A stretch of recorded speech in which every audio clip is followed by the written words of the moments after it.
Welcome in TNC Radio.live. This is Building Strong Minds with Dr. Christopher Cortman. I'm Tom Kelly. We're going to be with you for the next hour talking about the social black belt. We've been covering this for the last few weeks and will for the next few weeks. And Dr. Cortman, how are you doing this evening, sir?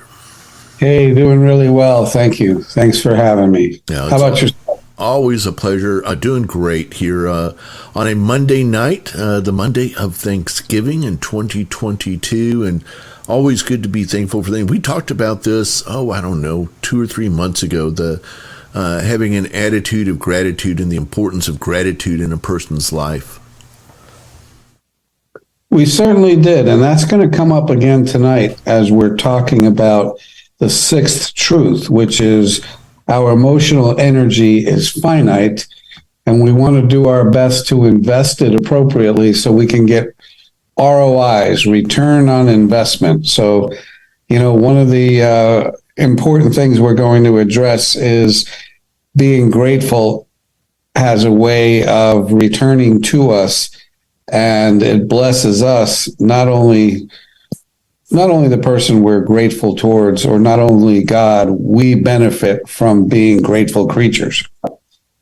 I think we really do. And just taking that moment sometimes, even if it's not directly to that person, if it's just to remind yourself that you're thankful to certain people and, certain events and certain things in your life, and just kind of recalling those can be incredibly powerful and incredibly helpful. So you mentioned the sixth truth, so let's jump right in and talk about that this evening.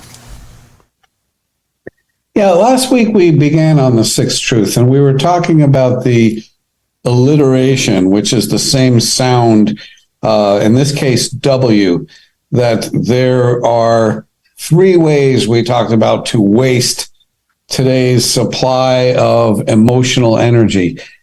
We begin with the notion that emotional energy is finite. There's only so much of it that any given person has in a day because we're finite creatures.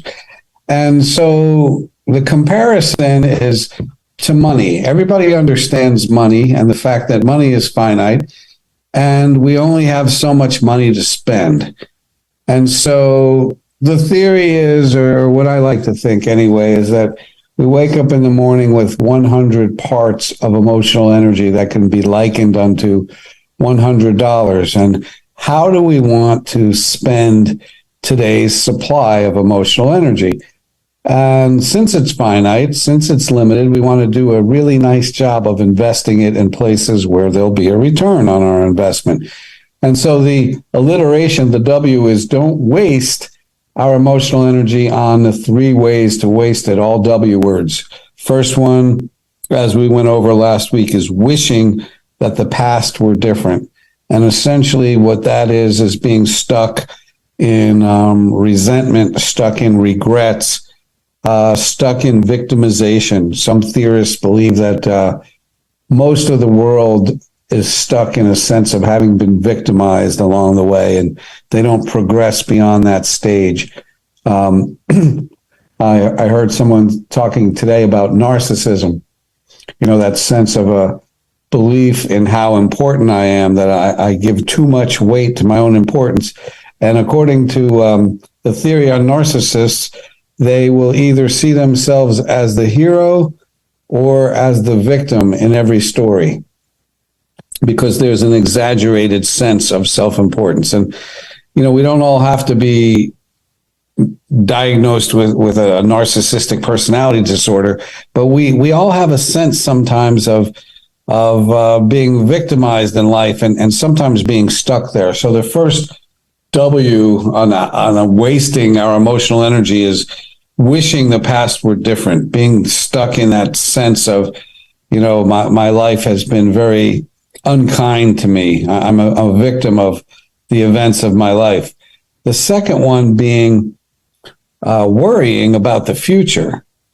And we know that at least 1 out of 3 people are chronic worriers, people that you can walk up to any time of the day and say, what are you worried about? And they'll tell you, because if they're awake, they're worried. And one of the things I was thinking this week, and I've said this before, but not on the show, is that, people are worried about specific events. They're always future events. Nobody worries about the past.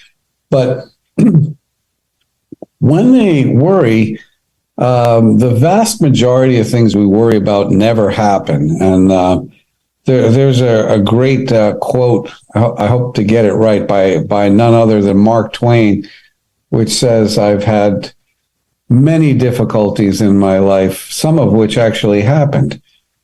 And, the point being, there's so much negativity, there's so much catastrophic and worrisome thinking that dominates, so many people's way of thinking, that we're not well creatures because we live in anxiety. 18.2% or 18.1%, something like that, of the population has a diagnosable anxiety disorder. And what is anxiety all about? It's about the perception of threat that we worry about, that we worry over and over again. And so I think of some of these people who worry about bad outcomes in court, for instance, whether I've been involved in family court professionally over the years, and even in criminal court, people are so concerned about what the judge is going to decide. And I'll tell them, the one thing the judge is not going to be able to do is to say, we're going to give you another opportunity here. I'm going to just give you 30 days probation and some community hours. And by the way, I noticed that you worried your last 6 months away. I'm going to give you a chance to live them over again. And this time, stop worrying so you can enjoy your life. You never get that again, regardless of how things turn out. That time is wasted. That's part of that alliteration of the W's. I waste today's emotional energy by worrying about the things that may never happen. And as we talked about last week, worry is a form of control. It's pseudo-control. And since the vast majority of things we worry about never happen, it feels like it works. Worry feels like it's a successful investment of time and energy, when in fact, all it does is ruin my Thursday, so to speak. There is no real payoff except, the law of association. Two things that occur together are linked. They're associated even though they have no relationship whatsoever. I worried, and the judge said, I'm just going to give you some community service. It wasn't my worry that created that outcome, but what am I going to do next time I'm in a precarious situation? I'm probably going to worry again because it feels like it worked. So the third way to waste the emotional energy is to be whining about things external to our control. And there's so many opportunities to whine about things, whether it's politics, whether it's weather, whether it's driving habits of the people that surround me on the highway, whether it's the behavior of family or people who call themselves friends, or, people disappoint us on a regular basis. And we can whine about all these things. And it's a way of spending today's energy. So if we don't want to waste that energy, there's some things I want to talk about. And one of the things I emphasize with my patients, Tom, is that I want, as much as possible, all of your energy in the here and now, looking forward. You can remember the past. You could tell stories about the past.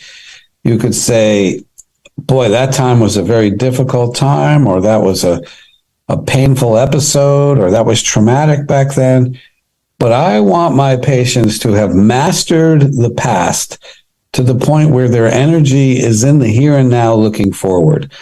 And in order to do that, we have to clean up all of the regrets, all of the resentments, all of the traumas, the things that I'm afraid to deal with, the things that I've avoided all my life. If I'm going to be a well person, the challenge to me is to clean up the past, to be brave enough to deal with anything and everything that's ever happened.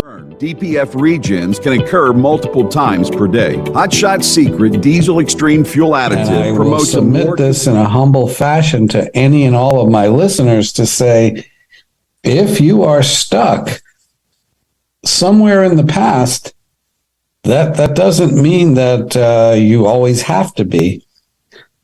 But there's a really good chance that time is not going to heal.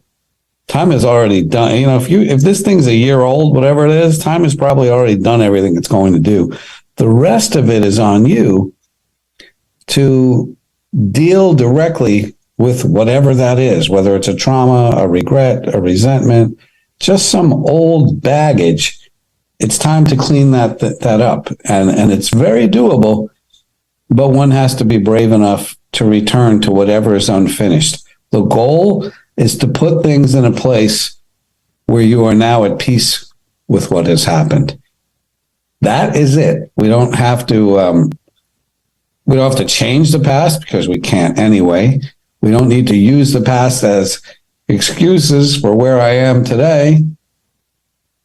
We don't need to live like in a self-fulfilling prophecy that because I was told that I would underachieve as a kid, I will demonstrate that with all my energy. I'm going to prove that bleeping father or grandmother, whoever said that, I'm going to prove them right because they did this, they said this. But rather, I need to use my energy to make peace with everything that's ever happened to me. And that's why there's a need for help, because it's an extremely difficult thing to do. So I want to submit a challenge to people right away that if you are not living in the present, looking forward, if you're stuck in the past, it's time to address that. Very good. All right. Well, we'll talk about that and much more coming up here in just a couple of minutes. You're listening to TNCRadio.live. This is Building Strong Minds with Dr. Christopher Cortman. We'll be right back. Stay tuned.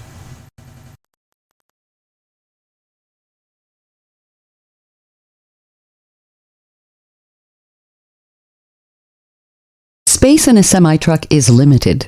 A majority of truck drivers spend a good portion of their careers living on the road.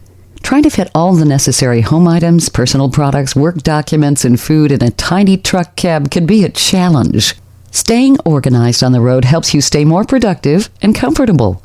It also helps to be organized in the event of a DOT inspection. The Truckers Network has 5 helpful organization tips for truck drivers. Storage containers. Storage containers are inexpensive and come in a variety of different sizes. Depending on the size, you can fit a storage container in many different places. Make sure to measure the container before buying to ensure you maximize your space. You'll want to use every bit of your cab. Some items you can put in the containers include canned or dry food, water, cleaning supplies, exercise equipment, and toiletries. Some of our recommended storage containers include Iris USA TB42 12-quart stack and pull box, Idemi 6-pack plastic storage baskets, weight trim foldable shoe box. Command hooks. Command hooks are a great way to maximize your space and keep things off the floor. Install a couple command hooks and you can hang your everyday coat, hat, or bag. Here's a pro tip. Use Velcro to attach to containers or different items so they don't slide around while driving on bumpy roads. Some of our recommended command hooks include Command small wire hooks, 16 hooks, 24 strips, Photo Snow adhesive hooks, ultra strong wall hangers and hooks, Budding Joy adhesive heavy-duty hooks, over-the-door shoe organizer. An over-the-door shoe organizer is great for keeping your closet and your truck cab organized. Instead of storing shoes, store your cleaning supplies, personal items, and some clothes. Check out our recommended shoe organizers.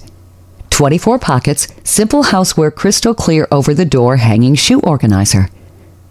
Aristocrat Homeware's over-the-door shoe rack and closet organizer system with 24 extra-large heavy-duty pockets. Shower caddies. Truck stop showers are a place you'll often be. Having a shower caddy full of your shower routine necessities will help ensure you have everything you need. Forgetting your toiletries will have you buying some at the truck stop or running back out to your truck. Shower caddies are also great for holding condiments, drinks, and dinnerware. Some of our recommended shower caddies include Greenbrier Small Utility Shower Caddy Tote, 7-Pocket Shower Caddy Tote. Labels. Because there's limited space in a semi-cab, most of your things will be in containers. Investing in a label maker is a great way to organize your storage containers and drawers. It also makes it easy to find what you need. Check out some of our recommended labels and label makers. They include Dymo Letratag 100H Plus handheld label maker, address labels 2.625 by 1 pack of 3,000 labels. I'm Shelley Johnson with Kathy Tuccaro. You can hear us Tuesdays on TNCRadio.live at 8 p.m. Eastern on Women Road Warriors. And don't miss Steve Summers' Overnight Drive right here on TNCRadio.live, weeknights midnight to 5 a.m. Eastern. Brought to you by Hot Shot Secret.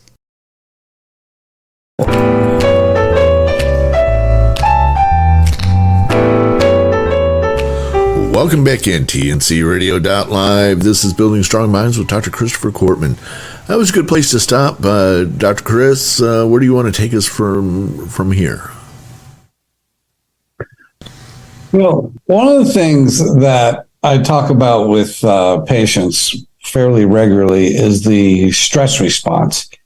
And one of the things that keeps us from living a very satisfying life and a good life, a peaceful life, a life where we can sleep at night, is that we keep the stress response on.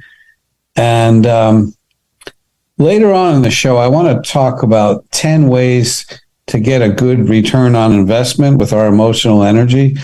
But before we go there, I want to talk about how we turn it on and the importance of actively turning off the stress response. Since people don't even know what it is and they don't know how they turn it on, then they darn sure don't know how they turn it off. And so I want to give a brief mini lecture, if you will, on the stress response.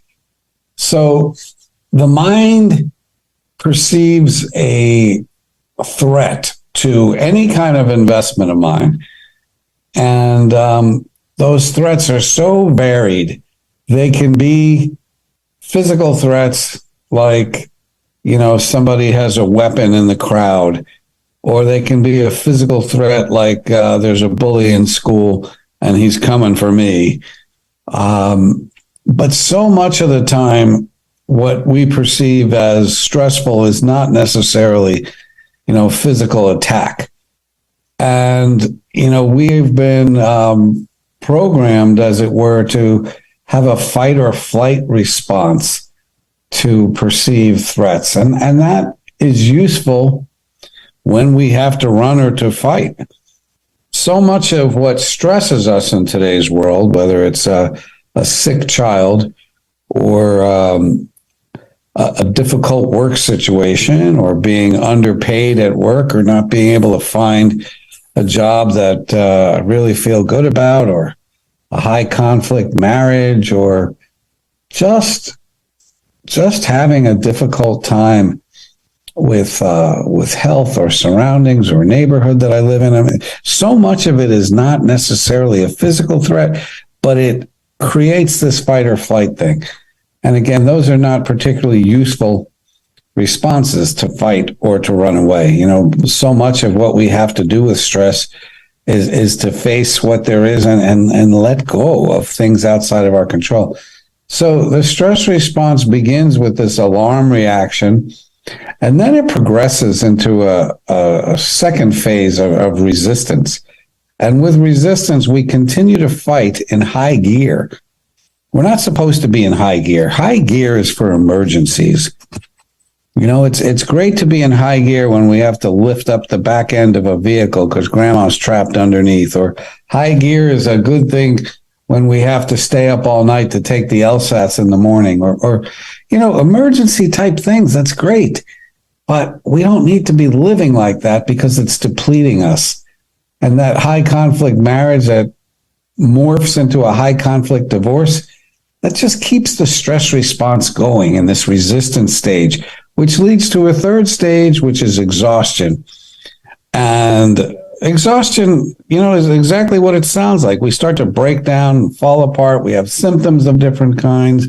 We may have panic, we may have depression, we have back pain or diarrhea or, high sugar if we have a diabetic predisposition. We have a number of different negative outcomes from the stress response staying on. And that theoretically leads to a fourth stage of disease and then a fifth stage of death. That's where the whole stress response thing goes. And so I'm saying people don't know that they've turned this on. So how are they going to know to turn it off? And what does turn it off? Well, here's the good news. We literally shut off the stress response whenever the mind says, this is okay, or we got this, or it's money. Money comes and goes, or yeah, well, this is nothing I can do about this. It's outside of my hands. Or you know what? Things always work out in the end. Or, hey, this is in God's hands. And, all things work together for good. Or, anything like that says this is going to be okay. Or, hey, at the end of the day, we'll still have our house and we still have our health and we still have each other. So whatever happens, we'll be okay. Or, hey, our party doesn't win every election, but we've lived through all these years, and every 4 years something's different. But it's, we have to make it okay. We have to make things okay. And when the mind says this is okay, we stop the stress response. And we have to do that repeatedly in life. Otherwise, we keep it on.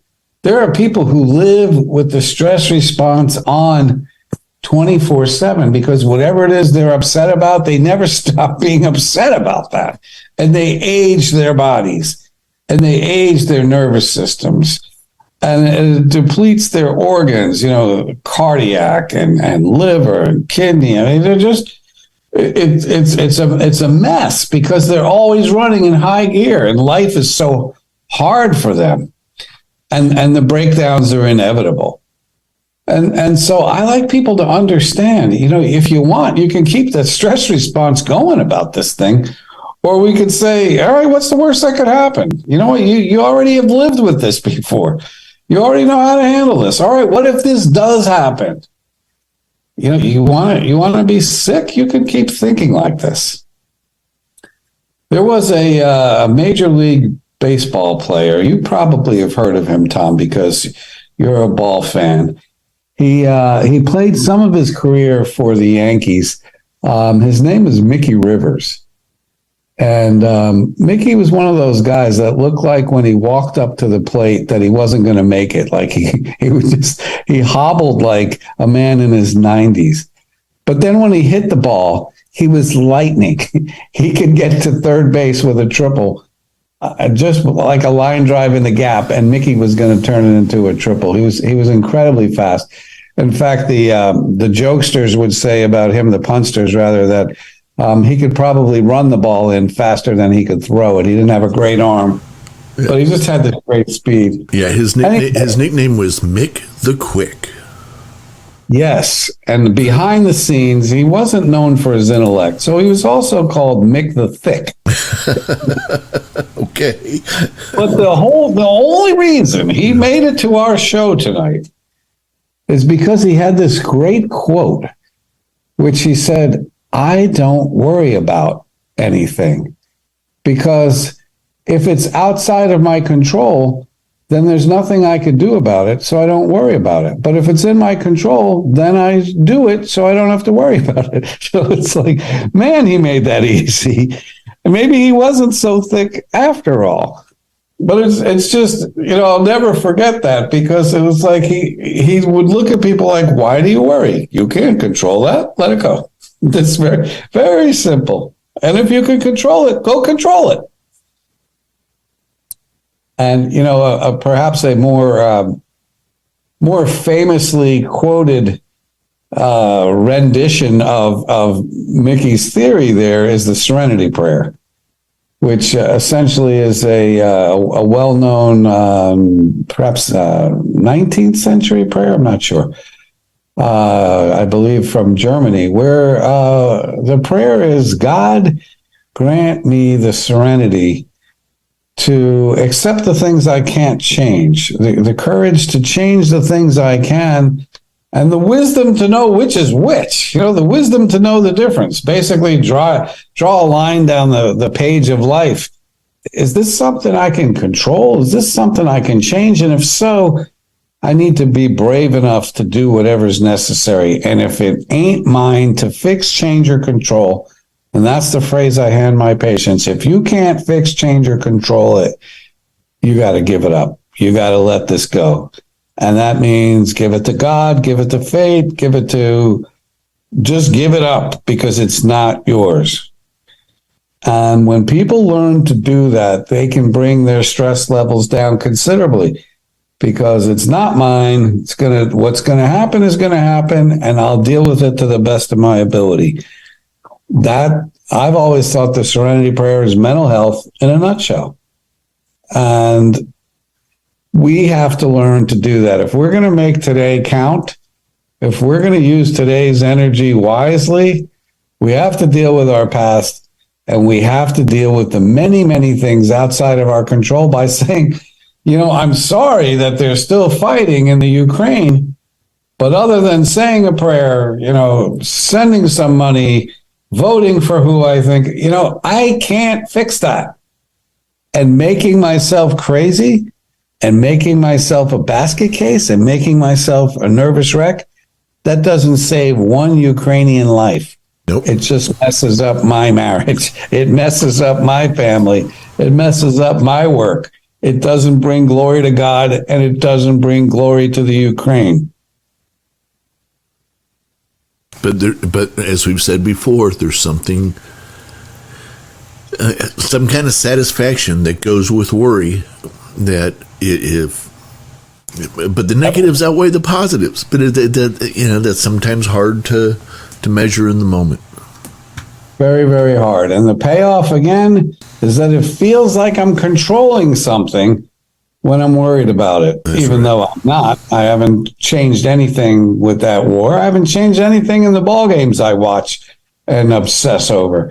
I have no magical powers, even though I try to do everything I can to affect the outcome of all the things that I concern myself with. Very cool. All right. Hey, we're at a good place for a break. So let's take a break right now. We'll be back in just a couple minutes. You're listening to TNC Radio.live. Stay right there.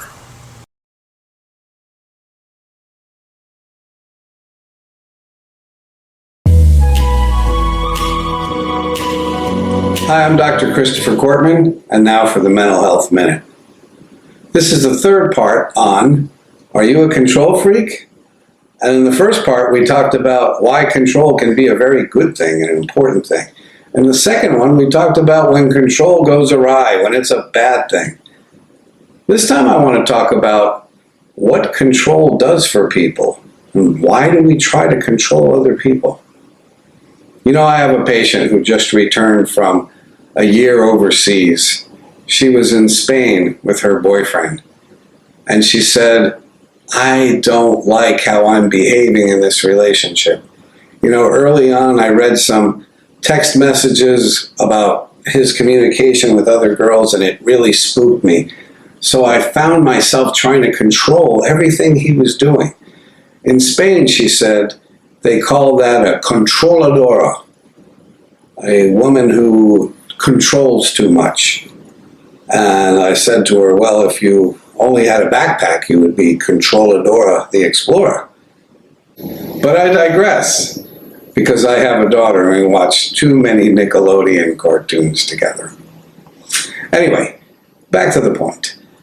A control person, a control freak, like anyone else, has a method to their madness. Their behavior is purposeful. Why do people want to control? Well, very simply put, I am too afraid to give up control because I don't know what you're going to do. So when I control your behavior, I feel like I have some more power to influence your choices. That makes sense. Except for one thing. By trying to control her boyfriend, she's only alienating him. She's teaching him that you are not to be trusted. You're not trustworthy. And she hurts his feelings and she demeans him. And she doesn't even like or respect herself. So what's the solution to that?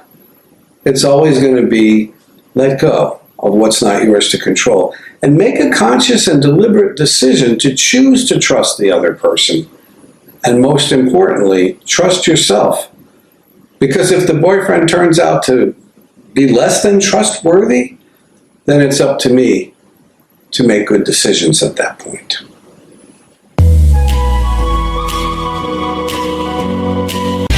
Do you feel like you're facing more than just the physical road ahead of you? Are you wondering if there's more to life? Join Ron Fraser, the host of Truckers Life Radio, every Monday night at 9 p.m. Eastern, where he discusses the spiritual side of a driver's life.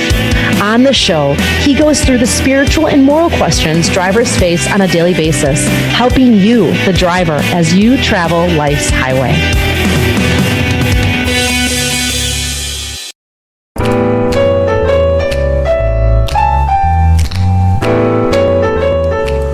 Welcome back in, TNC Radio.live. This is Building Strong Minds with Dr. Christopher Cortman. So, all right, that was a great reference, baseball reference. Yeah, if it was up to me, Dr. Cortman, you would make a baseball reference in every single segment, but I guess that's probably not what everybody would want to hear. But that would be fun. It might not be what everyone would want to hear, but it would be what you would want to hear and what I would want to. And I probably could. But how could we stretch every single example back to baseball? But just to mix it up a little bit, I could also do football. So I don't want people to think I'm really so rigid that I'm stuck in baseball. How about NBA? I'm also a basketball fan. Really? I am. Well, yeah, so you'd have me on that one. But I have lessoned in basketball over the years and definitely stepped up the football thing. So, yeah, it used to be whatever season it was, that was what I was fanatic about between baseball, football, and basketball. But now football consumes more of my brain than it should.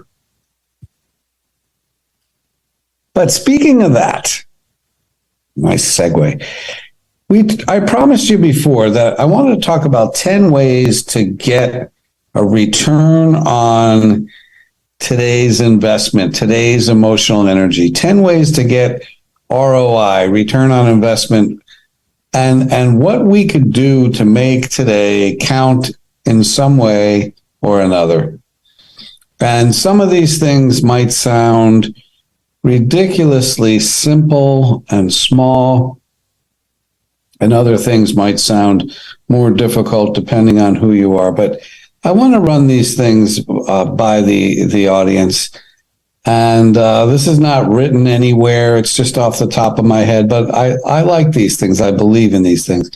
And, I just got married 9 days ago. And I don't want to brag, but we're still together. And I don't know if we're getting close to a record or not, but it's 9 days. And one of the things that occurred to me this weekend is we better get these thank you cards out. And I am a big believer in sending out thank yous, even when they're not for wedding gifts, or when they're not about something somebody has gone out of their way to do for you, but just being grateful. And we talked about gratitude before in a previous show, and just to remind the listener of a few of the more interesting aspects of gratitude, the first thing being happy people are grateful and grateful people are happy. The research continues to say that. And also, one of the more fascinating research studies I've ever read talked about whenever we think thoughts that make us angry or frustrated, we're actually aging our body. But thoughts of gratitude and praise actually reverse aging. which was just a fascinating thought to me, just by thinking, what a beautiful day this is, and how blessed am I to have the opportunity to be on your show, to say what an incredible sunset we had tonight. Just thinking thoughts like that reverses aging. And there may be other things out there that reverse aging, but the only other thing I've ever read that reverses aging, Tom, was jogging. And I may have told you that I have learned to combine these two things so that whenever I finish a jog, I say, oh, thank God. And as far as I'm concerned, that's what I'm going to do to reverse aging. Stay in a grateful mindset. And in the Old Testament, it talks about God literally inhabiting praise. That when we praise God, when we have moments where we sing, songs, hymns of praise, hymns of worship, of thanksgiving, according to the psalmist, that God literally inhabits that. So, if that's true, that's incredibly powerful, that the presence of God would be made manifest because, I would be praising God. So there's definitely, and there's other research that basically says we could turn lots of things around in our lives. One study compared people just writing out a list of what they're grateful for compared to, 3 complaints in a day or 3 things that happened. People were divided into those 3 groups. And at the end of like 6 weeks, the people who were asked to write down 3 things that they were grateful for were doing substantially better than they were 6 weeks earlier, and better than the 2 control groups. And that means in terms of their life satisfaction, how well they were doing at work, they were making more money, they were reducing their blood pressure, they were having better marital relations. I mean, all because they were focused on being grateful. So the first of these 10 ways I wanted to mention was, did you thank somebody today? You don't have to send out thank you cards, but did you text anyone? Did you say anything in any face-to-face way where you were really grateful to someone, where you told them what a difference, they made in your life? I'm thinking of a time I was sitting at the table and the speaker went up and spoke, and then he came back and sat right next to me. And these are guys, right? He's a mental health professional. I'm a mental, but we're guys. Guys don't give each other these mushy compliments. So I wrote him a little note, and the note said, as the kids would say today, you don't suck. And he laughed because that's the guy giving another guy a compliment. You don't suck. He knew exactly what I was saying, which was nice job. That was an informative speech. I liked it. Anyway, I want to emphasize that. Get out of yourself and say thank you to someone. There was another research study, by the way, where the people who did the best in recovering from depression were people who had to go out of their way to thank someone, write them a letter, track them down, and express their gratitude towards someone. This is what you did for me. And you would think on face value that the person who got the compliment would be more inclined to recover from depression or whatever. But the study was about who climbed out of depression better with all these different techniques and medications and such. And the group that did the very best was the group who had to track someone down and thank them for making a difference in my life. So how do you get a return on investment? First one, I say, thank somebody, thank you card, thank you text. The second thing is a gratitude journal. And that goes back to the study I just alluded to. It should be there every day in your life that I should be writing down or expressing aloud, perhaps in prayer, perhaps to my partner, whoever my accountability person is, if I have such a person. This is what I'm grateful for today. I was working with a professor once, and he loved having that as an assignment. He was very verbal and liked to write anyway, but he just got all, and I remember him saying, today, he wrote this long, today I'm grateful for the mockingbirds outside my window and for the Beatles. I said, wait a minute, that goes back to 1964. He said, not to me. I listen to the Beatles and get joy every day. Every day he's grateful for I mean, how cool is that? That, every day I can get joy from the music that I listen to, even if it goes back, 60 years now. The third thing on my list is read or listen to the classics, classic literature. Now, I say listen to because not everybody's a big reader, but in today's world, there's no excuse because you can get these things on audio and you could drive. If you're driving, this is the show for truck drivers, right? These guys, you guys drive. You drive for hours and hours. There's a reason these things are called classics. They're worth listening to. They have stood the test of time because they're chock full of good stuff. And it's good to dwell in places where, learned people have gone before. On this list somewhere, I said, find a museum and look at things old and what previous civilizations have done. Make yourself a student of the world and enjoy all things that great minds have done before us. I mean, these are all ways, I think, to get return on investment. Back to the personal, Tom, I would say call that family member that nobody calls. Go out of your way to reach out to people that nobody has the time for. Nobody darkens their door. There's a huge return on investment. Reaching out to someone who doesn't have a lot of great social skills. They're not surrounded by loving people, family, friends that just live lonely lives. You can actually have a tremendous influence by being one person who makes a difference. Sometimes having one person who cares is enough to keep that person buoyant. It gives them so much to look forward to.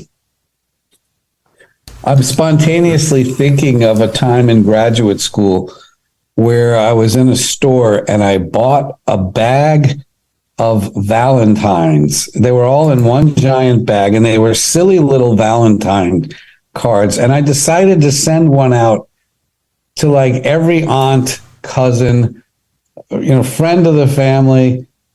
Suddenly they were getting, Valentine cards from 23-year-old me. And the reactions that I got, I'll never forget. I mean, people were just so touched that I would think of them and remember them on Valentine's Day. I wasn't coming on to people. I wasn't professing, an emotional or erotic type of love as much as I was saying, I want you to know that I'm thinking about you today. And boy, that was a spontaneous decision that there was a huge return on my investment. A lot of lives were touched because I had a bag of like 40 of those things. And I was just sending them out to like every woman I ever met at that point. And what a good choice because of how people respond to that. You need a break, or should I keep rolling with my list? Well, we're going to take a break. I just wanted to throw in here a similar experience that I had where not too long ago, I was teaching a class at the church, and it was just a small class, just about half a dozen people or so. And I asked the people in the class, why do you come to this church? What is it about this church versus other churches? I got a lot of good answers, and we got to the last guy, very quiet guy. He was kind of in the back of the room, and he said, because of you. I said, what? He said, I'm a fat old man. I'm over 75 years old. Nobody's noticed me in a long time. But every single Sunday, when I come in here, you shake my hand or you give me a hug and you take an extra moment with me, and I don't get that anywhere else in life. That is exactly what I'm talking about. And I had no idea. I was clueless. At that moment, I thought, do I shake his hand? Do I give him a hug? I do? But it meant the world to him on something that, for me, didn't cost me a thing. So, all right, we're going to take a quick break, come back, wrap this up. You're listening to TNCRadio.live. This is Building Strong Minds with Dr. Christopher Cortman. Stay right there. This info blog on TNCRadio.live is brought to you by the Truckers Network at app.thetruckersnetwork.net. 3 simple tips to improve your CSA score. There are millions of drivers on the road every day. That's why trucking companies must stay compliant with federal safety regulations. Staying compliant with federal safety regulations not only helps keep yourself and others on the road safe, but also helps improve your safety scores. A good CSA score is extremely important to the success of a trucking company. Drivers that have a good score have access to preferred loads and reduced insurance rates. Here's some tips on how to improve your CSA score. What is the CSA program? CSA, Compliance, Safety, Accountability, is a program of the FMCSA that holds truck drivers accountable for their role in safety. The main goal of the CSA program is to prevent accidents from happening on the road and to identify high-risk commercial motor carriers. Although the FMCSA runs the CSA program, they don't issue CSA scores. The FMCSA created an online safety measurement system that records data like roadside inspections and crash reports from the last 2 years. The data is updated monthly and assigned to your DOT number. The FMCSA then organizes the SMS data into 7 categories, often referred to as basics: behavior, analysis, and safety improvement. How to improve your CSA score? When it comes to CSA scores, the lower the scores, the better. Your CSA score determines whether or not you'll get a visit from the DOT. Over time, your CSA score can be improved by making safety a core focus of your trucking company. Prioritize pre-trip inspections. A large percentage of CSA violations are truck-related. This could all be prevented with a pre-trip inspection. Pre-trip inspections are one of the most important things you need to do before any trip. A simple pre-trip inspection helps you get in tune with your truck before you drive. It lets you know if anything's wrong with the truck or needs to be fixed before hitting the road. Not only are you required by law to perform a pre-trip inspection, but it also keeps you and others safe while on the road. Check out our blog, 4 Reasons Why Pre-Trip Inspections Are Important for Truck Drivers. Be more cautious of who you hire. Hiring drivers with a good driving record is crucial if you want to have a good CSA score. Remember that CSA scores use your driver's crash records to calculate your score. So if you hire a driver with a bad driving history, you're taking on more of a risk. Challenge citations. You have at least 2 years to challenge a violation. If you challenge a violation and it gets dismissed, it'll be removed from your company's CSA score. The Truckers Network has teamed up with CDL Consultants and CDL 360 to provide a full spectrum of safety, compliance, and audit services to our members. CDL Consultants has successfully reduced or dismissed over 35,000 violations and tickets. They've worked with tens of thousands of drivers and companies, including many top 100 carriers. If you need to fight a violation, search for a CDL Consultant on the Truckers Network webpage at app.thetruckersnetwork.net. What do you know about trains? Whether you're an expert or just want to learn something about the world of the railroad, join Bill and Jim Wednesdays at 7 p.m. Eastern, 6 p.m. Central on TNCRadio.live.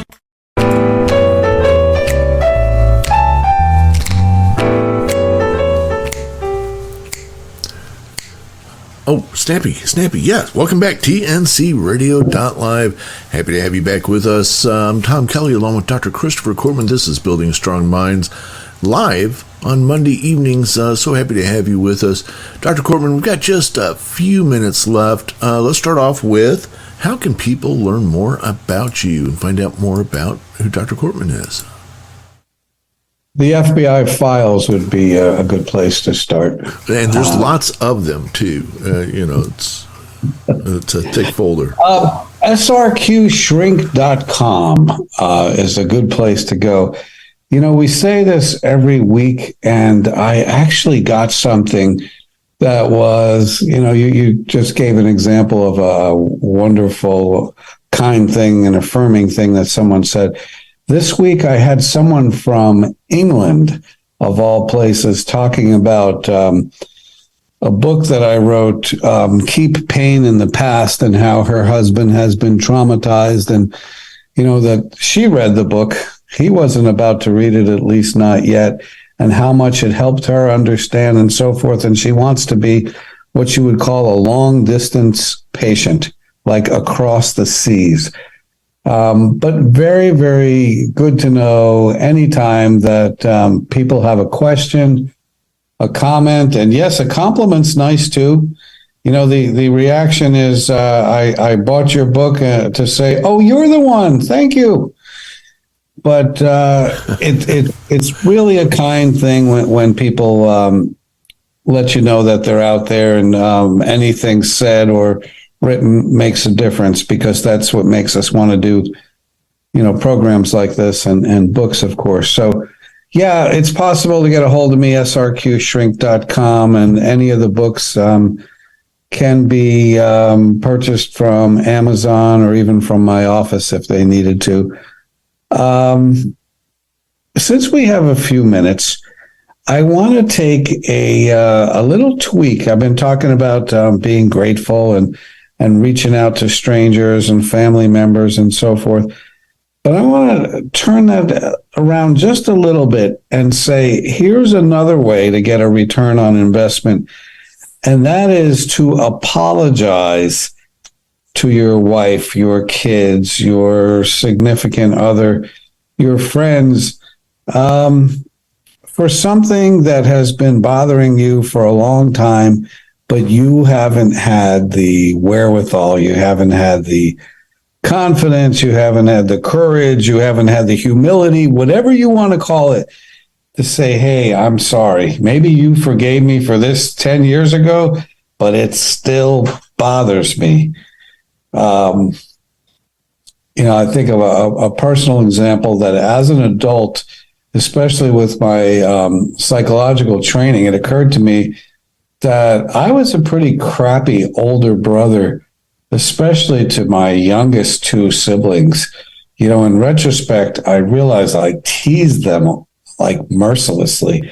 And that's embarrassing now, because whenever I see, whether it's my kids or other kids, when I see bigger kids teasing little kids, it's like fingernails on the chalkboard for me. It's just so distasteful. It's like it's a noxious stimulus, if you will. And so I had to apologize. And my kid brother, who's now this hotshot attorney who argues cases at the Supreme Court of the United States, I apologized to him. I said, I wasn't a good big brother. It was like a 6-year difference in our ages. And all he had to say was, I know, you're forgiven. It's like, that was our whole conversation. Two men who live by their words. That was our whole conversation. But it bothered me for a long time. To what extent it bothered, my two youngest siblings, I don't know. But I know that it bothered me. And there are times when I am just confronted within my own head about things that I regret and I'm sorry about. And I just want to track the person down and say, this has been bothering me for a long time. I am ashamed. I'm sorry. I wish I didn't do this. And then, will you please forgive me? The research says when you ask questions like, will you forgive me? People are more likely to forgive. We have other research that says apologies go a long way towards forgiveness, even if they're insincere. And I'm not saying be insincere. I'm saying apologize. let it be known in our family that this is something we do. All right. Well, thank you very much for that, Dr. Corp. Thank you very much for that, Dr. Corp. Thank you very much.